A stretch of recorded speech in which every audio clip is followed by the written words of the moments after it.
Hello dear Motorsport-Magazin friends and Formula One fans. On an incredibly exciting qualifying day, Ferrari has managed the sensation. A front row lockout for the Scuderia, Charles Leclerc on pole, Carlos Sainz on P2, and we were all wondering how can that be? And it wasn't just us who were wondering, Ferrari didn't quite know how the whole thing could happen either. In the third free practice session of the qualifying dress rehearsal, the two were still in 13th and 15th place. But it has to be said that not everything went according to plan, and that is perhaps a crucial point in the whole story. Both got into traffic, had to avoid Lance Stroll at times, and even spun in the process, so they didn't have any qualifying simulations at all. And then they went into qualifying and it looked relatively normal. They finished 4th and 8th in Q1, 6th and 9th in Q2, and then this huge jump in Q3 to positions 1 and 2. Now you ask yourself, how can that be? Some of the competitors explained it by saying that they had revved up the engine. That's not true, of course, because they're in Parc Fermé. They're no longer allowed to play around with the engine modes. So that's no explanation for the big jump from Q1 and Q2 to Q3. But then where does it come from? Well, we've already said that the qualifying dress rehearsal was nothing at all for Ferrari, and that's possibly one of the explanations. They first had to learn how much the tyre can take on a lap. We heard this from all the drivers across the board, that often the tyre, when it was used properly in the first sector and then in the second sector, with the many fast corners, was no longer really there in the third sector. And then they had to get into the groove a bit. They had to make sure that they kept the tyre alive, but didn't give away too much in the first sector. That's probably one of the decisive factors why Ferrari really got ahead in Q3, but at the same time you have to say that this qualifying session, this race weekend here, is a real surprise package. There are big fluctuations in performance in one direction, but also in the other. Many people simply don't know why they are really good in one session and then less so in the other. Ferrari is no exception, but there are a few factors that have led to this at Ferrari. The whole thing is particularly surprising after they didn't get on at all here last year either. It was one of the worst race weekends ever for Ferrari. Last year the Ferrari was much more competitive than this season, but they only finished 5th and 7th. And that's why this is a huge surprise, despite the factors I've just mentioned. Max Verstappen, the world champion, the dominator, only in 3rd place.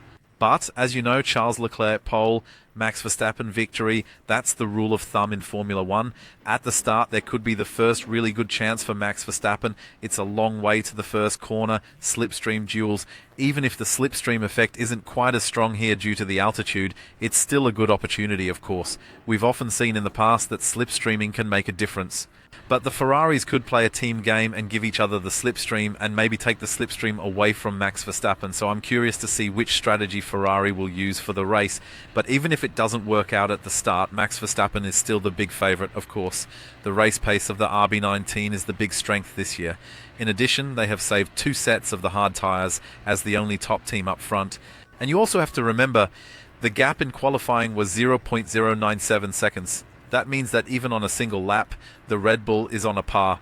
Max Verstappen's laps were perhaps not quite perfect. He made a small mistake in the first attempt. He then told the team to check the car, front wing and floor because he drove very hard over the curbs.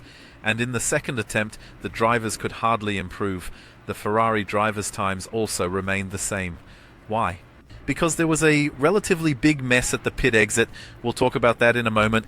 But what could speak a bit in favor of Ferrari, we don't want to talk everything black from the point of view of tension, is the cooling. Cooling here in Mexico, as we explained yesterday, is a very, very difficult issue.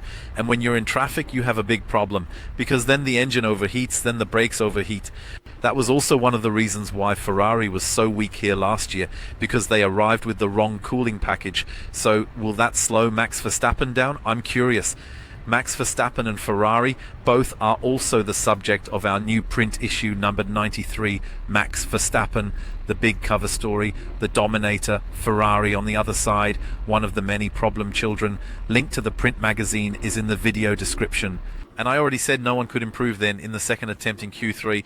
That had to do with the outlaps. You certainly saw the big chaos in Q1 when there was a traffic jam there, traffic paradise, if you will. In Q3 it was similar, and as a result the outlap was no longer perfect. The tyres were no longer well prepared, and for the most part the drivers were no longer able to improve. But the subject matter is interesting, of course. This traffic jam that's been happening again and again lately, Fernando Alonso, George Russell and Max Verstappen even had to report to the stewards after qualifying. They stopped in the pit lane exit and sometimes even on the track if you look at it more closely. Why?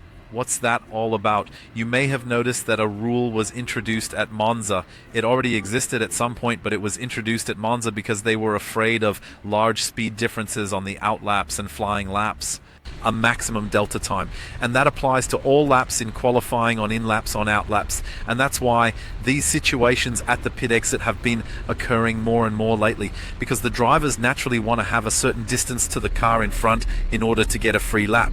The problem is that this maximum time, which applies from safety car line 2 to safety car line 1, means they can no longer play on their outlap.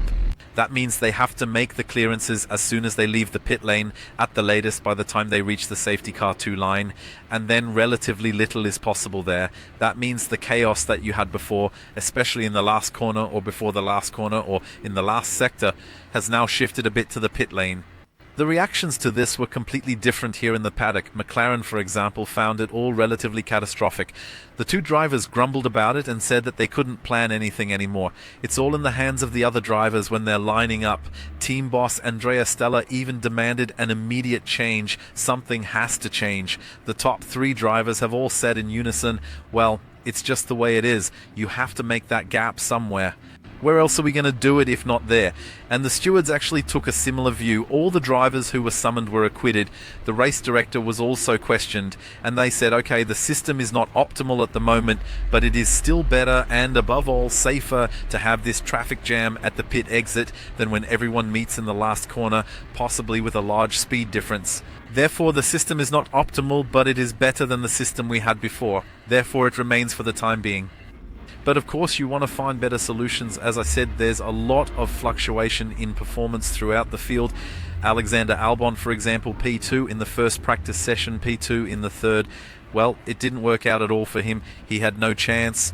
Then he lost his lap time and so on.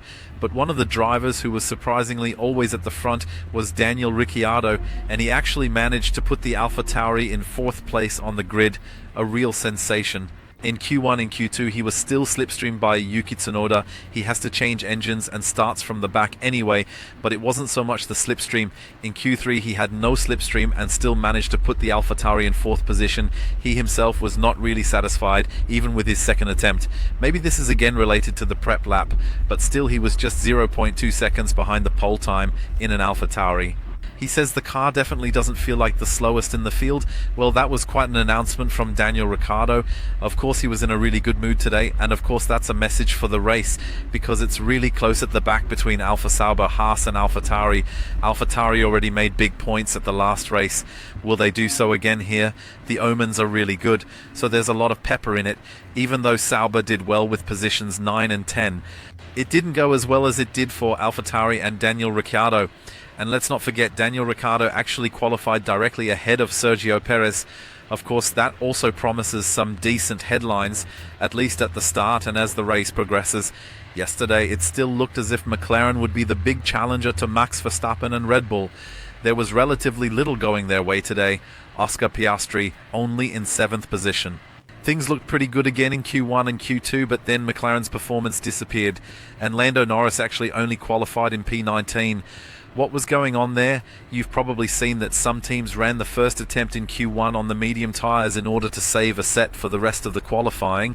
Then Lando Norris had a problem, a technical problem with the fuel tank. At least it was suspected that there was a problem.